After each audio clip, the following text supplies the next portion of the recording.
One number কুৱেশ্যনটো হৈছে অসমীয়া সাহিত্যত ধনী কবি বুলি কাক জনা যায়? এনচাৰটো হ'ব option number 1 Anandachandra Agarwala. 2 number কুৱেশ্যনটো হৈছে 2011 লোকপিয়ল অনুসৰি অসমৰ মাটিকালি কিমান? এনচাৰটো হ'ব অপশ্যন নম্বৰ 2 78,438 বৰ্গ কিলোমিটাৰ। 3 নম্বৰ কুৱেশ্যনটো হৈছে অসমত আটাইতকৈ জনবহুল থকা জিলা কোনখন?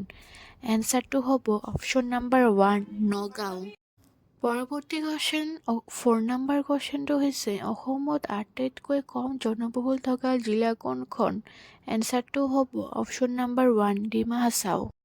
পৰৱৰ্তী কুৱেশ্যন 5 নম্বৰ কুৱেশ্যনটো হৈছে সৰ্বাধিক পৰিমাণে শিক্ষিত হাৰ থকা জিলা কোনখন?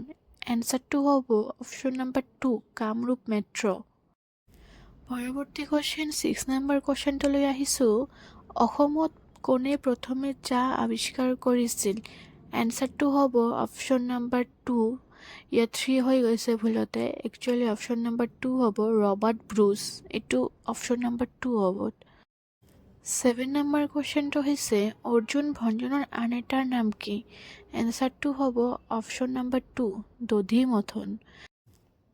প্ৰশ্ন নম্বৰ 8 হৈছে অসমৰ আটাইতকৈ ডাঙৰ ৰাষ্ট্ৰীয় উদ্যানখনৰ নাম। ইয়াত নামটো একচুৱেলি উঠা নাই, নামটো হ'ব অপশ্যন নম্বৰ 1 মানস ৰাষ্ট্ৰীয় উদ্যান। পৰৱৰ্তী প্ৰশ্নটোলৈ আগবাঢ়িছোঁ। প্ৰশ্ন নম্বৰ 9 হৈছে আটাইতকৈ সৰু ৰাষ্ট্ৰীয় উদ্যানখনৰ নাম কি? এনচাৰটো হ'ব অপশ্যন নম্বৰ 4 নামেৰি। ওৰাং আগত আছিল আটাইতকৈ সৰু ৰাষ্ট্ৰীয় উদ্যান, এতিয়া হৈছে অপশ্যন নম্বৰ 4 নামেৰি। এইটো কিন্তু ভুল নকৰিব।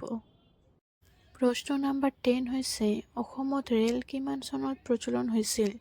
এনচাৰটো হ'ব অপশ্যন নম্বৰ 1 1822। 11 নম্বৰ কুৱেশ্যনটো হৈছে মাকাম উপন্যাসখন কোনে লিখিছিল?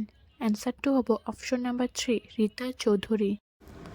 এই ভিডিঅ'ৰ শেষৰটি প্ৰশ্নটো হ'ল মিৰি জীয়ৰী উপন্যাসখন কোনে লিখিছিল? এনচাৰটো হ'ব অপশ্যন নম্বৰ 2 ৰজনীকান্ত বৰদলৈ।